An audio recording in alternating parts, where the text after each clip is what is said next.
semuanya, kembali lagi dengan aku, Citra Kojitrandini dari program studi pendidikan sosiologi.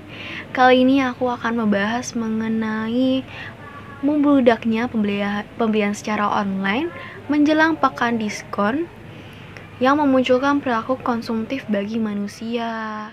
Nah, tanpa kita sadari bahwa di era modern yang serba canggih ini, manusia jadi mudah sekali untuk memenuhi kebutuhan dan keinginannya. Dari generasi atas sampai generasi alpha, semua mulai berbondong-bondong ikut merasakan kemudahan ini. Tapi, di balik kemudahan yang tersaji, pastinya ada dampak buruk yang timbul. Nah, apa sih itu? Nah, hal itu adalah perilaku konsumtif.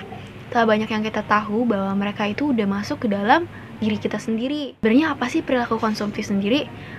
Perilaku konsumtif ini adalah perilaku atau gaya hidup individu yang senang untuk membelanjakan uangnya tanpa pertimbangan yang matang. Dilihat dari definisi sebelumnya, perilaku tersebut harus dihindari. Nah, mengapa sih demikian? Karena memiliki beberapa kerugian, yaitu yang pertama, perilaku boros dan hedonisme yang mulai timbul dan sulit untuk dikontrol.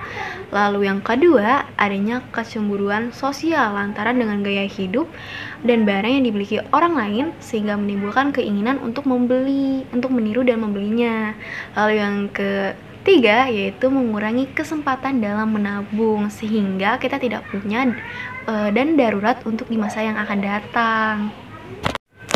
Perlu kita ketahui bahwa perilaku konsumtif itu bertentangan dengan Pancasila sila kelima yang berbunyi keadilan sosial bagi seluruh rakyat Indonesia. Sila kelima bertujuan untuk membawa keadilan bagi rakyat terutama dalam bidang ekonomi.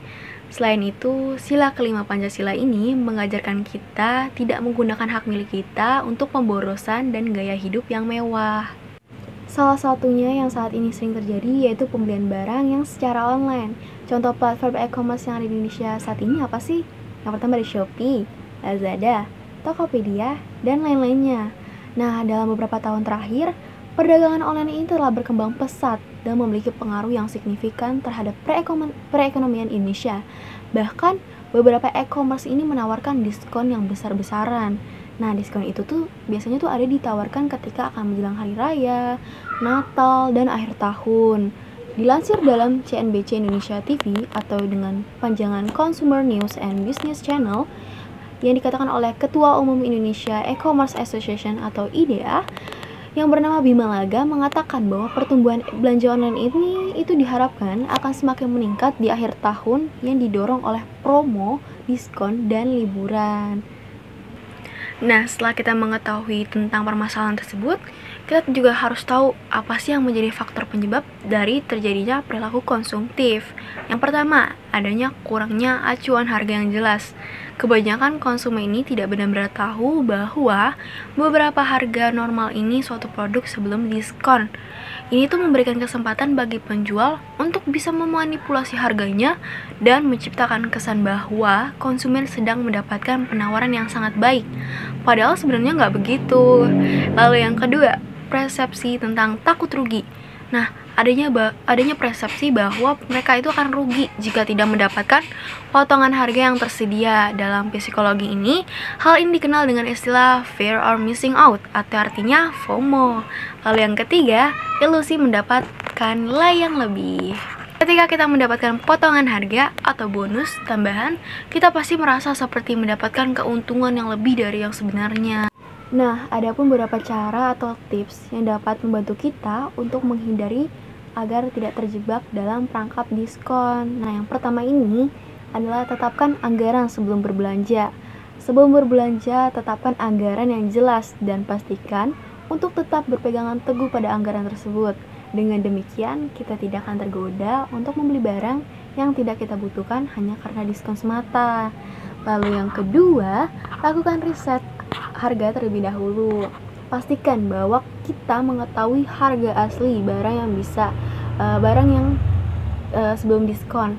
Seperti dengan begitu kita bisa membedakan mana yang diskon yang benar-benar menguntungkan dan mana yang hanya sekedar permainan harga doang.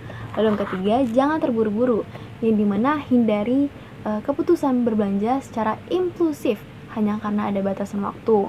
sehingga kita bisa dapat membedakan mana sih kebutuhan yang primer yang harus disegerakan dan mana yang kebutuhan sekunder atau bahkan tersier yang belum begitu penting dan hanya didasarkan pada keinginan sesaat. Nah, permasalahan tersebut dapat kita atasi jika kita sendiri mampu untuk memahami serta mengimplementasikan setiap nilai Pancasila, terutama sila kelima. Sila kelima ini merupakan ajaran yang dimana kita untuk senantiasa untuk menabung dan tidak boros. Nilai dari sila kelima ini juga menekankan keseimbangan antara hak dan kewajiban.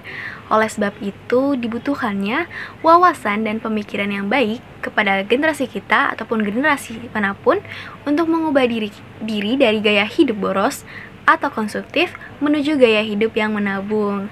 Keseimbangan antara hak dan kewajiban ini juga harus ditinjau kembali dan membedakan antara kebutuhan dan keinginan sehingga dapat mengurangi perilaku konsumtif tersebut.